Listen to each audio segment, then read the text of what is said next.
It is time to sail away into the story today of Jonah and the whale.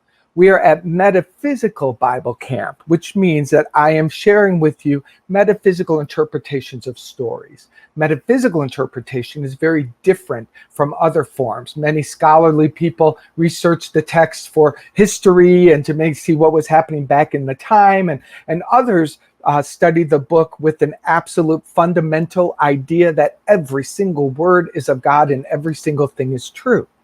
Both of those don't really work for me, and that's not what Unity teaches. Unity, Charles Fillmore brought a fantastic explosion to the world, metaphysical Bible interpretation, a way to be related to sacred text that's personal. Metaphysical interpretation simply means the characters, the places, the things in the story represent different aspects of yourself.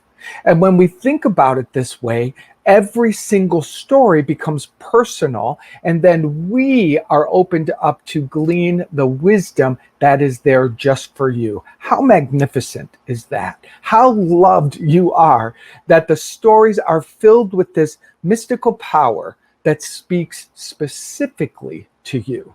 So I invite you to sit back and put on your life preserver as we go into the deep waters of Jonah and the whale. And I want you to pay close attention, because there truly are some amazing nuggets in this story. But let's begin by giving you a brief overview of the story.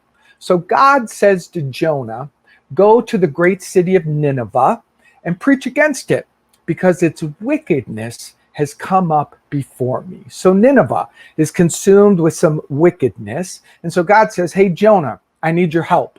Go there and tell them to get their act together." Well, Jonah is not interested. He is so not interested that he runs away from the Lord in the opposite direction. He heads for a town called Tarshish. So he gets to the docks, because you've got to get on a boat to get there. He pays his fare and he gets on the boat. So he's fleeing from God. He's running from the inspiration and the calling within him that is so strong, and he doesn't want to do it. Can you relate already?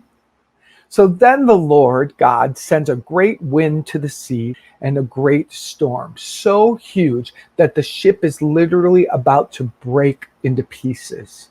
The sailors on the ship are praying to their gods and doing all that they can do. They're throwing cargo overboard to lighten the load. Meanwhile, Jonah is down in the bottom of the ship, fast asleep. So the captain goes down there and he wakes him up. He's like, "Wake up, you've got to pray. Every one of us has got to pray." So the sailors in the story, it says they cast lots to find out who was the cause of this great storm. So what was making all of this happen? Well, no surprise, Jonah is the one that they discover. In fact, Jonah had told them that he was running away from the Lord. That's why he was there.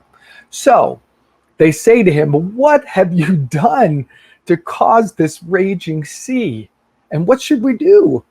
So Jonah says, "Throw me into the sea. It will calm down." Well, the sailors don't choose that first. They're like, no, let's figure it out. So they try to get to dry land. They're working as hard as they can.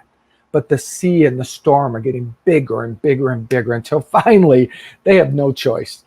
They decide, to praying to God for mercy, they throw Jonah overboard. So Jonah falls into the sea.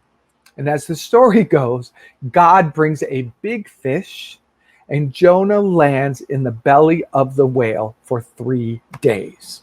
Now, who could interpret this story as if it actually happened? I don't know. Obviously, this is allegory, right? While in the belly for 3 days, he is obviously forced to be thoughtful and forced to sit and think about what has happened to him and what is going on within him.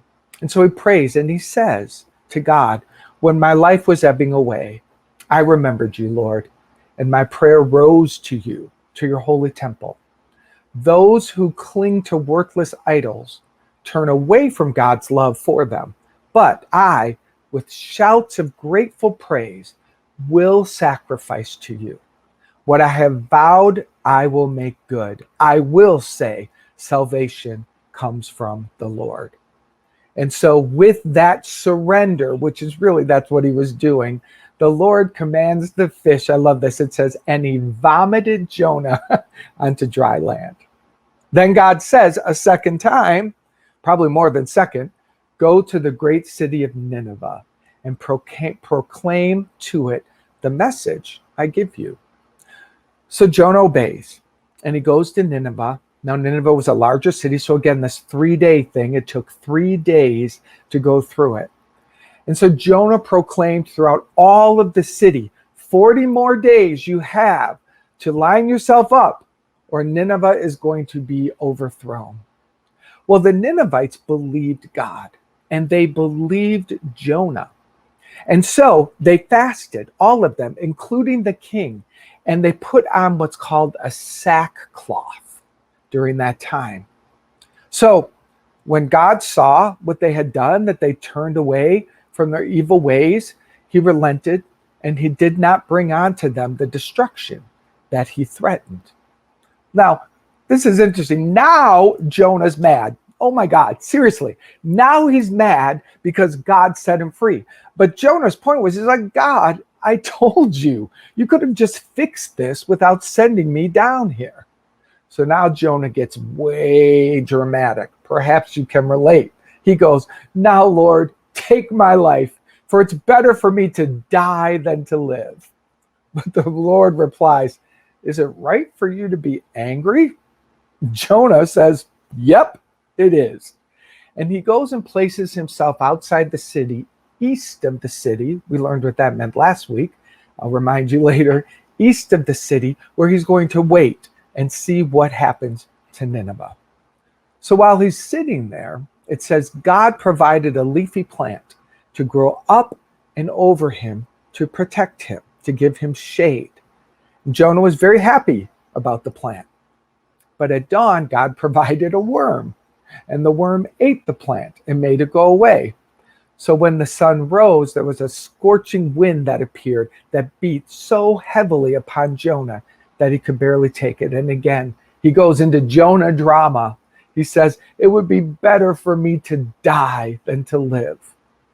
So God says to Jonah, is it right for you to be angry about a plant? Again, Jonah says, it is. And I'm so angry, I just want to die. But God says, you have been concerned about this plant, though you didn't even tend to it or take care of it. It sprang up overnight and it died overnight. And should I not concern myself for the great city of Nineveh, in which there are over 100,000 people in it who don't know their left from their right? And that's kind of where the story ends. So it's quite a dramatic tale, a parable that inside of it offers us gold nuggets. So this is where I'm going to begin metaphysically interpreting it, people, places, and things, and inviting you to begin your exploration inside while we go. So Jonah represents spiritual consciousness, which sees the enormity of evil and the consequences of evil. Jonah signifies error sense of justice, and right in individual consciousness that prophesies evil to the evildoer and condemns them without mercy. So that's a lot of words. Let me break it down easily. Jonah represents the person who goes out into the world today shouting at all the horrible things that are happening in the world, pointing with no mercy, forgetting completely that inside those people is God, forgetting completely that inside those people, they may not even know their left from their right. They may be consumed by so much fear that they've lost themselves completely. Jonah represents those of us now, today, who are so busy judging the left or the right or the mask wearer or the not mask wearer and everything that's divided, stepping out and making everybody else around, seeing the evil in the world more than seeing the God behind them. Just being consumed and righteous and disgusted and sitting on your couch just thinking the world would be better if it ran your way. Can anyone relate to Jonah? There's so much opportunity, and many of us do this. I do it. I've got Jonah in me, where I can easily watch a little snippet of the news or hear what's happening out there in the world, or see something happening in the world, the neighbor next door, choosing to do something that I think is ignorant and wrong. And I'm so righteous, in my opinion, according to Planet Mark, this is how it's all supposed to be. And didn't anybody get the rule book? Didn't everybody in the world get the rules of Mark? And shouldn't they start following them? So that's what happens, right? When we get so convicted that we're right and everyone else is wrong, and then there's the conspiracy theories, and then there's this and that. And I'm not saying those things don't exist out there. What I'm saying is that we get so consumed by them that we lose ourselves, and we lose our spiritual connection, and we lose who the other people are, which is also one with God. Unforgiving thoughts is what takes over Jonah. And he sits in high judgment. So when God says, hey, can you go help out over there? Jonah's like, no, I'm not going to do that. He gets a divine calling inside, a little information in the heart that says, you should go help here. And what do? What do I do sometimes? Oh, I got to take a nap. Oh, I'll do it later. Well, that's not mine to do, right? Where are you called to extend your love, to go into a place in the world where you could be a blessing and see things differently? But instead, you're getting on a ship and going in the opposite direction. Now, let's look at it, though, more personally inside of ourselves. Nineveh, the great town of Nineveh, city of Nineveh, represents our natural animal forces, embodied consciousness, the forces of the body. And it says in the Metaphysical Bible Dictionary, the people of Nineveh were not willfully wicked. They only awaited spiritual instruction that would turn their attention away from the outer and material to God. So this represents the thoughts and the parts inside of you that will float down into doing things that aren't constructive, that will waste time, that will put their focus on what's wrong in the world. It's not that part inside of you it's not willfully horrible against God. It just is forgetting, right? It's the thoughts in us, the energy in us that hasn't been rightfully harnessed and turned in the direction of good. And when we don't want to do it inside of us, we have what's called Tarshish. That's the other town. Remember that Jonah went to on the boat. He's like, I'm not going to Nineveh. I'm not going to go help them. I'm not going to go help the parts in me that are lazy and not doing the work. Instead, I'm going to go in the other opposite direction. And the town of Tarshish represents that hard, unyielding, argumentative, battering tendency inside of us, the fighting one. We want to go fight harder, and we want to tell everyone how they're wrong. We want to tell everyone what a waste of time X, Y, and Z is. And we've lost all of our ability to soften to love.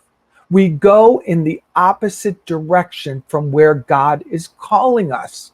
Come on.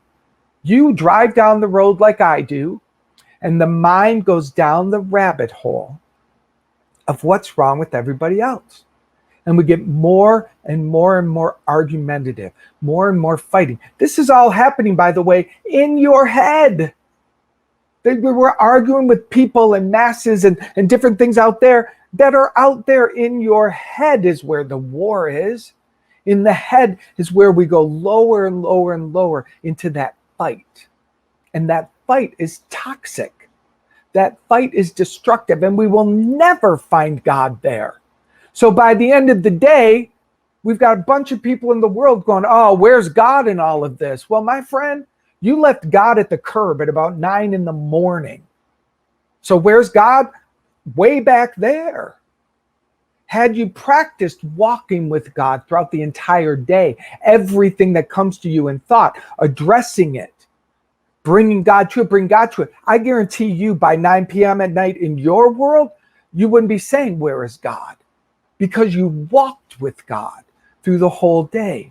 You let God lead you into yourself, into the parts of you that are lost and undirected. The Nineveh state of mind inside of you that just is kind of turning toward the negative.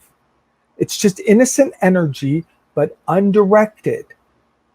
But once you harness, and this is what's cool in the story, immediately Jonah goes to the city of Nineveh and he says, hey, you've got to change your ways. And all of that positive energy turned right around.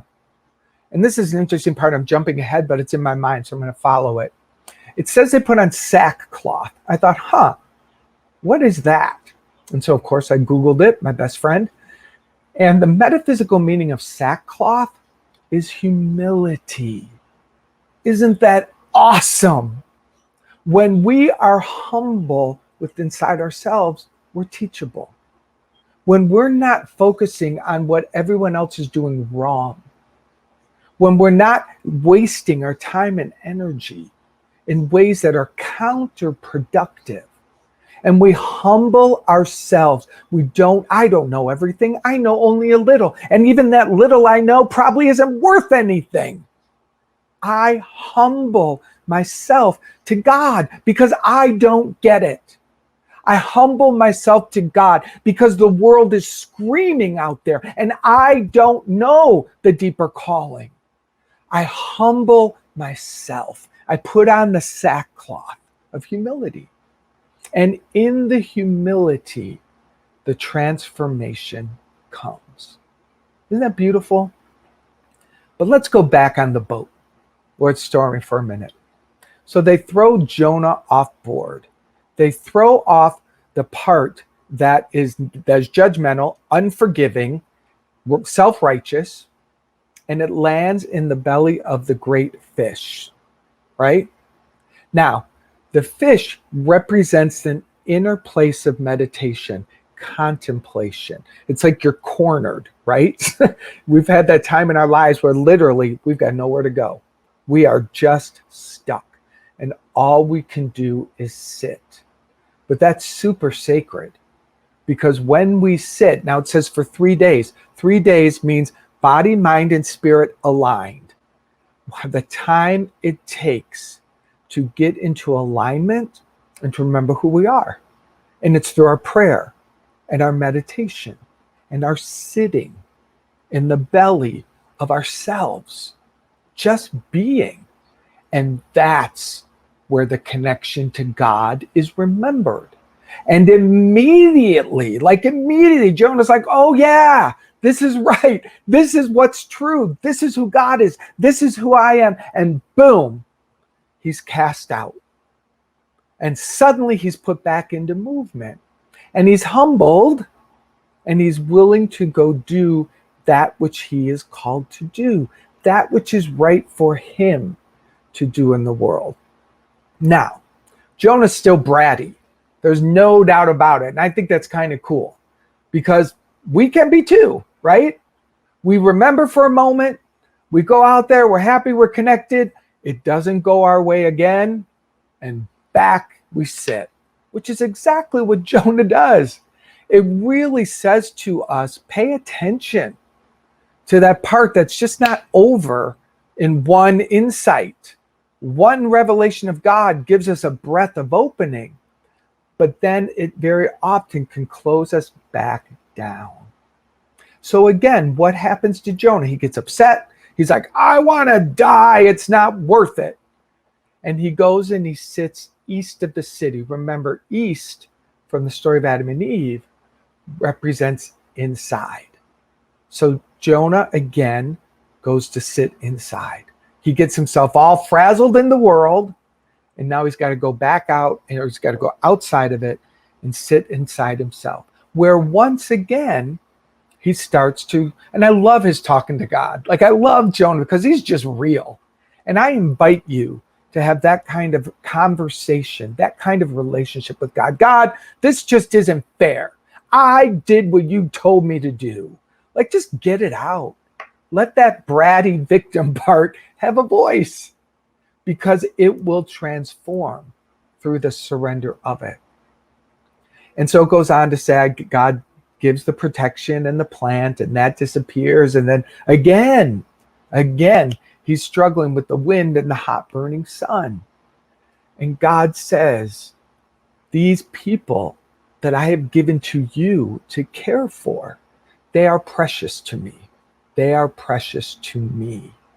Now, who are all these people in Nineveh? Thoughts and feelings and your being. It is you. All of who you are is precious to God. And when we let that Jonah part of us that wants to fight and not do God's will, when we can calm that down and we can follow God's will, transformation happens. Alignment begins to occur inside of us. That's the beauty of this story. And it really is every one of our stories. And again, very pertinent for our time. Who are you arguing with and pointing fingers at outside? What party don't you like? What this or that are you disgusted by? I assure you that that is the reflection of some part of yourself that is seeking to be directed to God. And you have within yourself that spiritual power. There's no judgment in this story, by the way, and this is important. Jonah really kind of represents, again, that bratty, self-defiant part. But God never leaves. God stays the whole way. God lets consequences be consequences when that has to happen. But God is always there at the end of the consequences. And the gift that we're seeking, the gift that I know you're seeking, is you don't want those consequences. I don't want the stormy sea. I don't want the burning sun on me to wake me up. I don't want to hit bottom before I finally surrender to God. Yeah, me too. Me too. So what we do is we keep our attention on God in the beginning. We start with God. And we hang out with God in the middle. And we hang out with God in the troubled thoughts. And we go to God, and we go to God, and we go to God. And we stop judging what everyone else is doing. Every judgment of the world out there is a call for God in here. Please let me repeat that. Every judgment you have of the world out there is a call to turn to God in here. It's a very simple game, not so easy to play, but when you play it consistently, you get better at it. You get better at it. So this week, as we're out on the open sea of camp, I really want you to join me, please, in paying attention. This week, just for 1 week, let us lay down our judgments. Don't judge others. Leave them alone.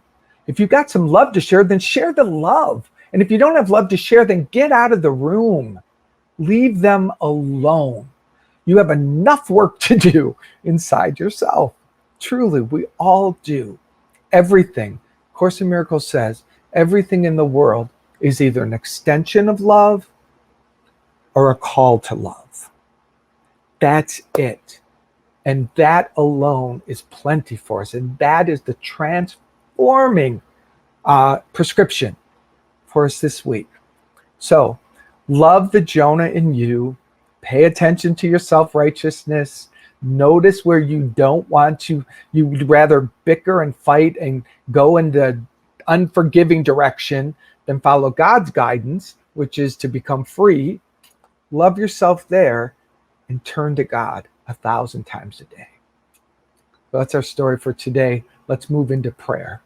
Take a deep breath.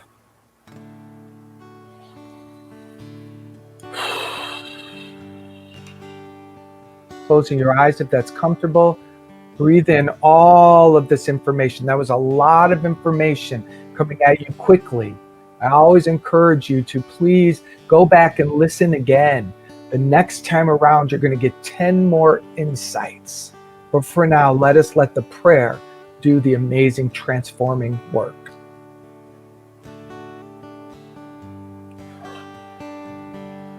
It's by thy grace, yes, that I sing. It's by thy grace that I sing. Deep breath. It's by thy grace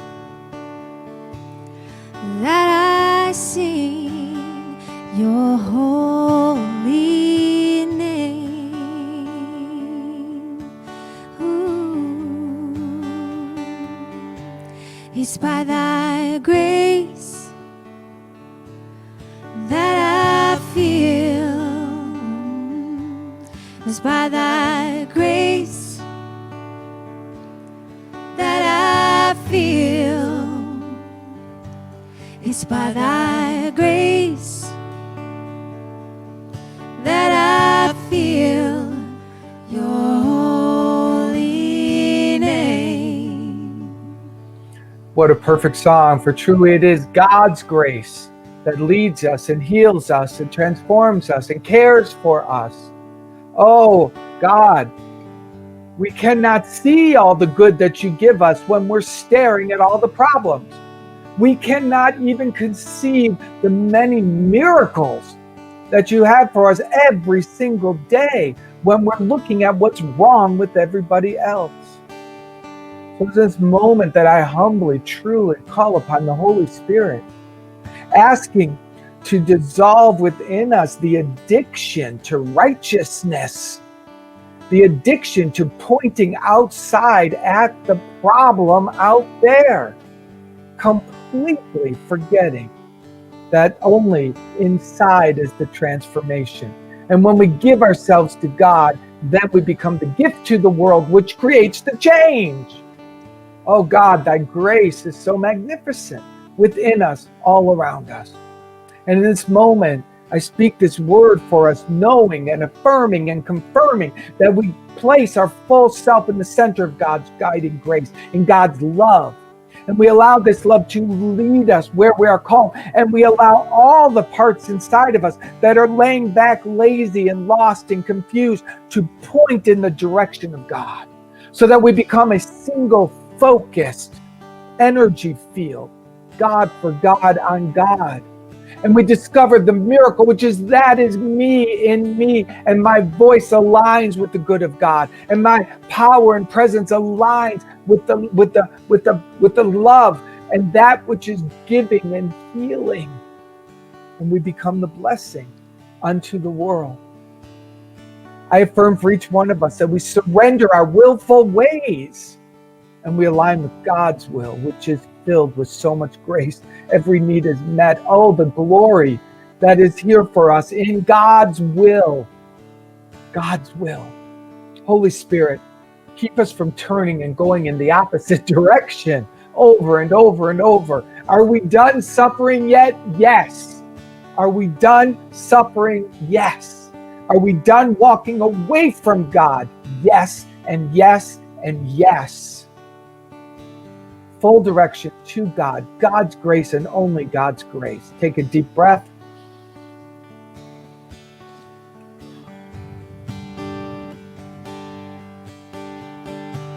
Someday the day shall come when all the glory shall be thine. People will say it is yours, and I shall deny not mine. Oh, it's by thy grace, oh, that I sing. It's by thy grace, oh, that I sing. It's by thy grace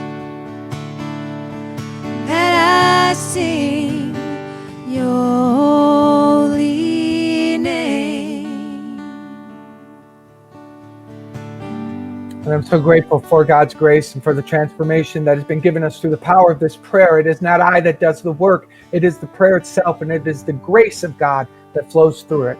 We are forever uplifted, forever expanded, and fully directed towards the love of God in and as us and as the gift we give unto the world.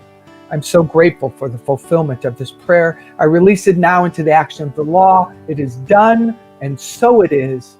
Amen. Allah, Jehovah, Rama, Satanama.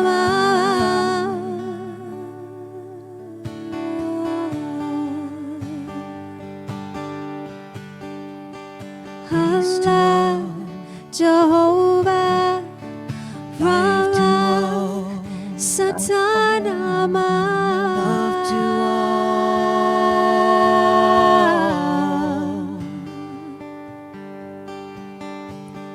Peace to all. Life to all. Love to all.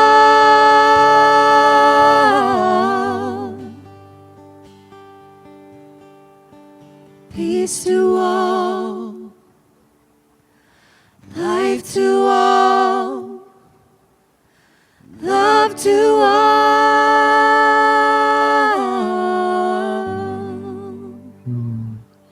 Take a deep breath. Allow a big smile to come to your face, because man, that prayer worked, and so it is.